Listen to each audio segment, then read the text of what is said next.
Welcome to video 11 in the Access to Work Advice video series. At the end of the last video, I explained to you that there was one remaining element that needs to go in your support plan that you're going to be sending to Access to Work.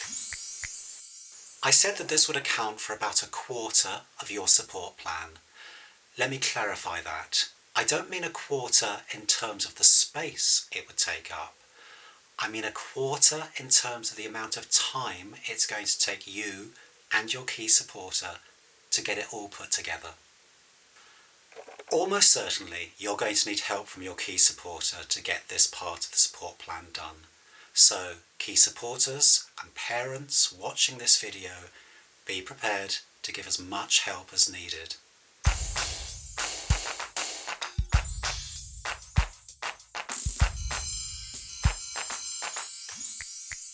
Where is a job coach, a work-based mentor, or a travel buddy going to come from?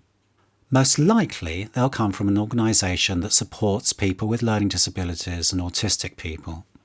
And if this organisation supports those people in an employment setting, so much the better. This is the local offer page of the West Sussex County Council website, and it's a good place to start your search. In addition to this, look within your local community and ask around within your family, friends and neighbours too.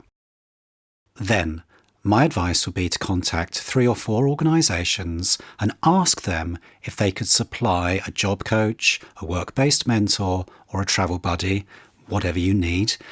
If you've watched the other videos in the series, you will know the kind of skills and qualities I believe a job coach should have.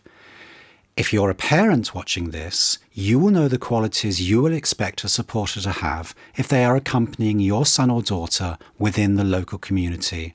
So as well as listening to me, be guided by your own intuition.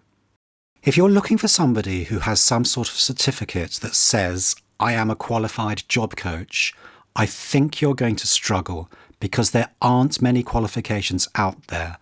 But I do recommend you have a look at the BASE website. BASE stands for the British Association of Supported Employment, and this organisation is always my first port of call when I'm looking to find out more about the gold standard of effective, person-centred employment support. Have a look around their website and contact them if you need to. They're very helpful people. Within their website, you will find more details about what qualifications and training courses are made available to job coaches and work-based mentors. There's something called TSI, which stands for Training in Systematic Instruction. I'm supportive of any short training course, say a 3-day one, that raises the standards of job coaching for people with hidden disabilities. But what I would add, if they didn't have these already, would be 1, a 2-hour session I'd title Expect the Unexpected, where we would look at what to do and how to do it when things crop up at an employer's premises that have absolutely nothing to do with the person being coached or mentored, and 2, a 3-hour session that explores how the job coach or work-based mentor will gently establish natural workplace mentoring relationships between the new employee and current colleagues that will bode well for the future when the job coach or mentor supplied by Access to Work isn't there anymore. To me, this is incredibly important.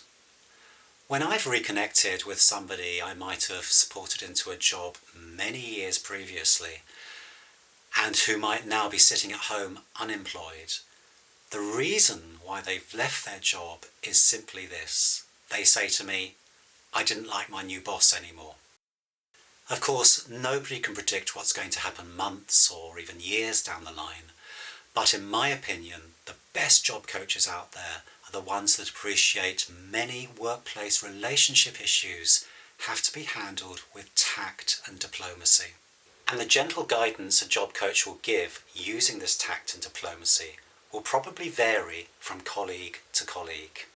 The job coaches I rely upon can create a natural link between the person they're supporting and colleague A at week 1 and then another, perhaps quite different natural link between the person they're supporting and colleague B at week 7. Colleague B has taken over from colleague A. So, fast forward a week or two when you've spoken to 3 or 4 organisations who might be able to supply you with a job coach, a work-based mentor, a travel buddy, or whatever type of supporter you need. The very last part of your support plan needs to contain 3 quotes for Access to Work to look at, and the guidance they receive from government is that they will fund the lowest quote providing all other criteria has been met. What will the quote contain? Well, naturally enough, it's going to be a combination of an hourly rate and how many hours the overall support package will last. Let's say you get 3 quotes. Organisation A is the cheapest at £2,000 in total. Organisation B comes in at £2,400 and Organisation C prices their services at £2,600. You need to supply these 3 quotes to Access to Work. Whilst Organisation C might be your preferred choice because you felt their quality was the best, Access to Work would only fund the value of the least expensive, £2,000. You would be entitled to use Organisation C, but you would have to either ask them if they would be prepared to drop their price to £2,000 or make up the £600 difference yourself.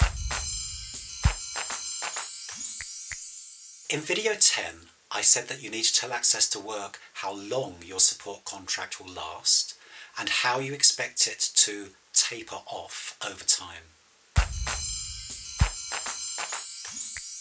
The maximum you can apply for initially for a job coach or travel buddy is 26 weeks, and this is the length of contract that I usually recommend in my key supporter role when I'm helping somebody put together a support plan for Access to Work. We structure a tapering off arrangement together in a way that looks sensible and realistic. Even if we factored in a very low hourly allocation for, let's say, the last 10 weeks of the 26, it's the end date that's crucial. Let me explain. Many contracts go so well in the early days that we end up using less hours than we envisaged within the withdrawal structure of the support plan. This is never a problem. It just means that invoices to Access to Work are lower than originally envisaged, and that we have hours in the bank, useful if there's a sudden crisis down the line that needs some intensive intervention. If the total length of the contract we've put in for is for 16 weeks only, and the crisis happens at week 20, we can't use the hours funded by Access to Work, even though within the 16 weeks there was an underspend on what we originally quoted. This is because we've gone past the end date on the original contract. We would have to make a fresh application to Access to Work, something we would prefer not having to do. Another piece of advice you will find useful is this. If at the end of 26 weeks you're not completely independent in the workplace, you can apply for a 13-week extension. 13 weeks will be the absolute maximum though. If you sense you might need it, don't leave it too late to speak to your Access to Work advisor about it. Give them a call at, say, week 22 or week 23 of the original 26-week contract. If you have to do this, almost certainly the extension will be given, providing you give the advisor a small additional support plan that documents in very basic fashion how the withdrawal structure will be handled over the 13 weeks. You won't need to give your advisor any more than this. Okay, we're almost there now on the information I feel I need to give you if you're about to start work and you want to use Access to Work, or you're a key supporter or a parent who's helping somebody who's about to start work. Before we move on to the next video, video 12, which summarises the paperwork procedures you'll need to get used to, I want to give you a little more information about the different types of categories Access to Work use for supporters in the workplace. The ones you are most likely to use on the left-hand side of the graphic are Job Coach and Work-Based Mentor. The subtle difference between the two, in my opinion, is that job coaches do more of the hands-on duties, and mentors do more of the listening and steering duties. The people with learning disabilities I've supported into work in the past have always had job coaches, whereas some of the autistic people I've supported into work have mentors who call in a few days each week, maybe an hour on each day, to do the listening and steering. The two are pretty much interchangeable, of course. Job coaches will always need to mentor, and mentors from time to time will need a job coach. But here's a category I haven't mentioned before, and one you should know about. It's called Job Aid. Let me explain more using an example of somebody with a learning disability who has a 30-hour-a-week job as a warehouse assistant. If at the end of the 26-week period it's identified that no amount of job coaching will enable the employee to carry out independently one or a few parts of their job, up to 20% of the job, then you can apply for a job aid to be there permanently for that 20%. In our example, that's the equivalent of 6 hours a week support the employee can have. You will have to make a fresh application and obtain the 3 quotes, but the great news about having a job aid is that they don't leave after 26 weeks. Access to Work will, in most cases like this, make funding available for 3 years, but they will check, probably once a year, that there are no changes in circumstances.